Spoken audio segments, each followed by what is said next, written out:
Freedom of conscience, freedom of thought, and freedom of religion is the basic, essential precondition for real freedom in political and civic terms. It's also an essential element of human dignity.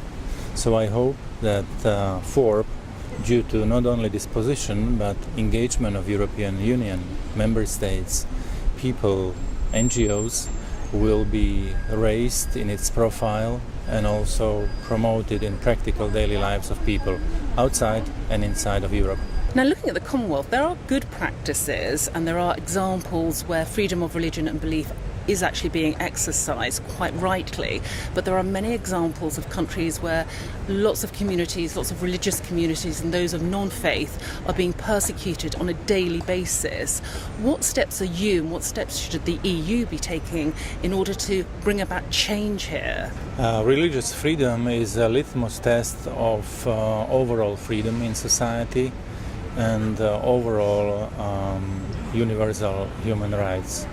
So it's important to pay due attention and also promote in various ways on all levels culture of human rights, culture of dialogue, respect to diversity, but also living in unity as a human family. I think that there are, as you say, many good examples, good practices, but also very negative realities of today. One of the most striking is the situation at the Middle East, especially in territories dominated by ISIS, Daesh.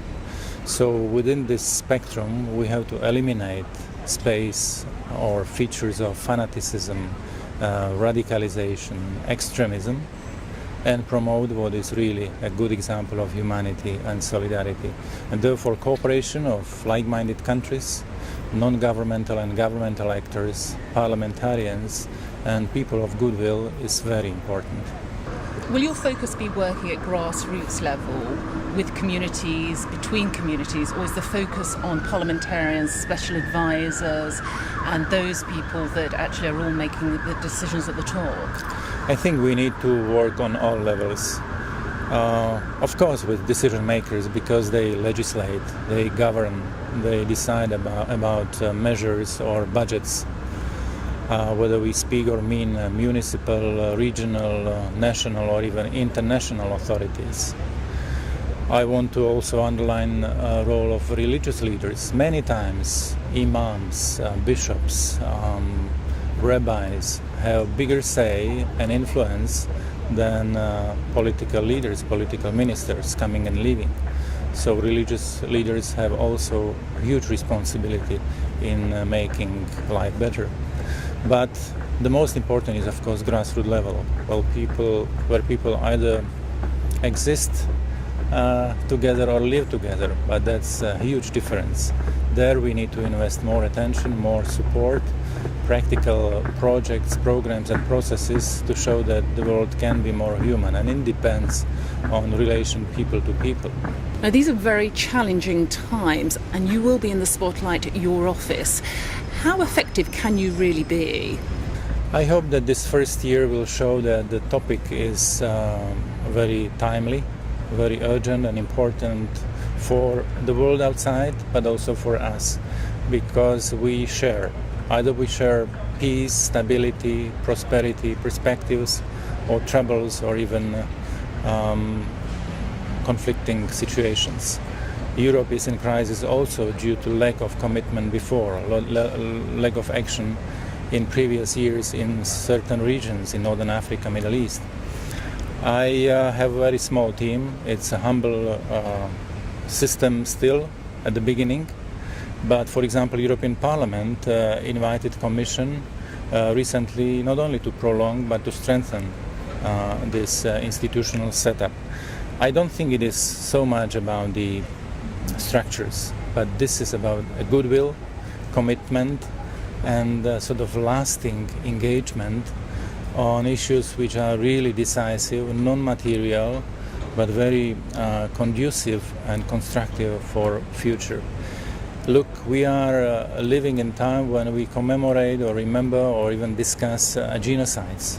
One is ongoing, online, because perpetrators, jihadists, they put it on media immediately or online. So either we stop century of genocides and start the new one, or it will somehow continue. And the difference is whether humanity and solidarity would prevail, or fears and ignorance or indifference. I hope, and I will do my best, that engagement and responsibility should prevail. So what do you want from UK parliamentarians and indeed parliamentarians around the world and within the Commonwealth? What can they do in order to help you in this very challenging task? United Kingdom is a great country with rich history and potential. I'm here in order to discuss and promote transatlantic cooperation on promotion of CIFoRB. So it's a bridge between the two sides of Atlantic. United Kingdom has a strong say or relationship within the Commonwealth. I'm happy that there is Commonwealth initiative. I'm happy that British parliamentarians are not silent, but they adopted a very strong resolution against ongoing atrocities in the Middle East, and that they want to have not only all-party discussions but also all-party engagements on freedom of religion and belief. The ways, the means, the details will be discussed, but the goodwill is decisive. And from this point of view, I welcome all reasonable initiatives and I will do my best to support them. Should your role be made permanent? You're first in the post, but should we see it continue, given that you're a Christian, obviously very strong advocate of freedom of religion or belief, but would it not be better in the future to see others, your successors, coming from other religions and perhaps those of non-belief? Look, many times European Union was blamed that it is construction of Christians. It was, of course, made upon certain principles, ideas, inspirations, but it was created and offered for all. My position is for all. I am responsible for freedom of religion or belief to be promoted non-discriminatory. We have an international principle to respect those who believe, those who do not, or those who change their beliefs. And that's important to remember, but also do it in a long-term and constructive manner. So I hope that my mandate will continue. It's not so much about me, but rather about commitment of the European Union. I hope it's not something temporarily, but lasting and bringing fruits for people to live in peace, to live in a better world in 21st century.